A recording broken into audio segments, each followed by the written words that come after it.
I think Jenga is a really great representation of the game that we're playing in life.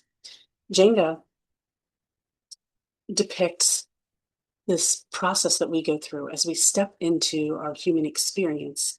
One of the first things that we do, that we spend our childhood, our adolescence, teen years, and even early adulthood doing, is building up this persona.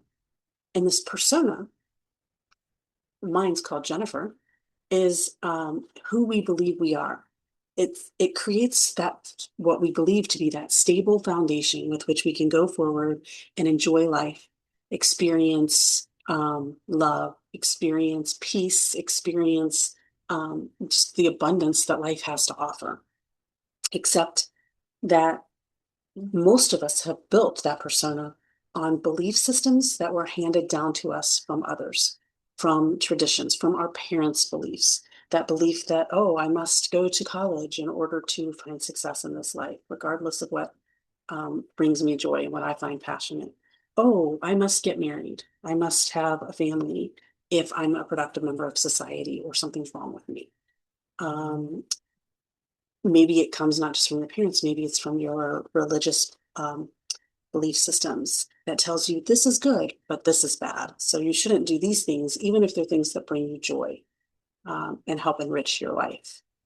We learn quickly from mentors, from teachers, from people who are experts in different areas in life that you care about and that you want to follow. So there might be some fitness guru that says, "Oh, this is what's healthy. These foods are what you eat to be healthy. And if you're not eating these foods, then you're doing something wrong, and you're not going to be healthy."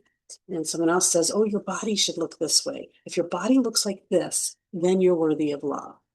If not, there's something wrong with you. You're lazy, you're not disciplined, you're not committed," right? And so we start building our life on all of these belief systems, but most of these are rooted in some kind of fear.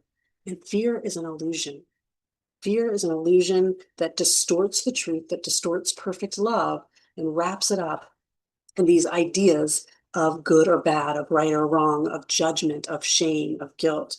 And the more we lean into those, the more unstable our life becomes. And here's the thing, we want to build ourselves up throughout life. We're here to experience, to expand, to grow. That's why we naturally have desires for more, desires for what we perceive to be success, desires for what we perceive to be awesome, fun experiences, but to continue to rise up, to continue to rise to that occasion of growing and expansion and learning, we have to shed the beliefs that are no longer serving us because they will eventually just hold us back. The idea that I'm only valuable if I'm somebody's wife will keep me from being the great career woman that I want to be. Or the idea that career is all that there is will keep me from being the great family person that I want to be. So again, we have to start plucking and shedding these belief systems that aren't serving us. But as we do, we see that those illusions that we thought were foundational to our health, our happiness, our peace, were not. They were ideas from outside of us when everything we need already resides in here. So that hope we're looking for, that peace we're looking for, that love we're looking for, that joy we're looking for, all starts from within our authentic selves. But in building up a persona that has been designed by everyone except us, that has been designed by the people outside of us and ideas and beliefs outside of us, has caused us to get a little confused about who we are. We're in here, right? There's a little bit of our authentic us in here mixed in with these beliefs and these ideas that have steered us perhaps in some directions that feel a bit off course to who we authentically are. And maybe we don't even know, many of us don't even know who we authentically are because we're so lost in these illusions of stability. So as we continue to navigate life, just trying to experience joy, experience peace, experience all that there is to experience, we continue to shed, our foundation continues to be shaken, and eventually it can withstand no longer. And eventually, trying to find one, eventually it all crumbles. The tower falls. And boy, that was loud and that was disruptive. And if that was representative of our persona of who you think you are, then that was painful because that just came crumbling down.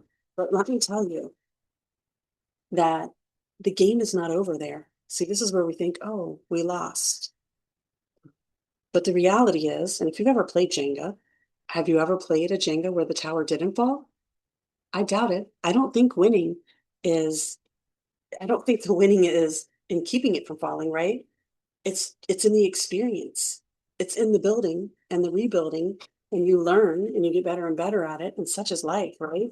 You rebuild and look, it's not taking that long to rebuild. In fact, it's taking less time to rebuild than it was taking for me to try to keep the old persona going while it was hobbling on one leg and you're moving. And what can I do now? I don't have any moves left and it feels tight. It feels restrictive.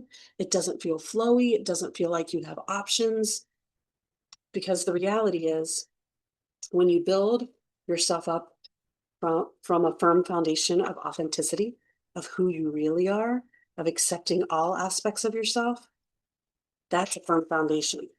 That's a firm foundation that can take a lick and keep on ticking. That's peace that's in here. That says that just because you've changed your mind about who you love and it's not me anymore, doesn't mean that I'm not worthy of love. I already know that I'm worthy of love. I know that from within here. Just because the world has decided that, oh, it must be college, but now all of a sudden it doesn't have to be college. It can be something else. And now all of a sudden I have permission to go and do what I wanted to do to begin with. Well, if when you figure out that the world's ideas, whether it's your family, whether it's your religion, whether it's your government, telling you what it takes to be safe, what it takes to be loved, what it takes to be worthy. When you stop building your life around fears, around ideas that say, if I do it this way instead of this way, if I love these people instead of these people, if I can keep these people out of my neighborhood, or I can keep these people out of my country, or I can keep these people out of my government, then I'll be safe. If I can make my body look a certain way, then I'll be loved. I mean, I'm just repeating myself now. But when you start to realize that those are all false narratives that are illusions, they're true for the people that believe them, and they were once true for you. But as you release those, you start to build on a foundation of truth that comes from within. That is rooted. This truth is rooted not outside in the world outside. You can't change the world outside. And so when your very foundation is rooted in something that you have no control over, you feel powerless. But when your foundation is rooted in you, and when I say you, I mean your higher consciousness, your deep knowing of who you are and accepting and loving of who you are, that cannot be shaken no matter what's going on around you. And so that tower will not fall. The question is, will you build that tower in this lifetime? That's up to you. Peace out.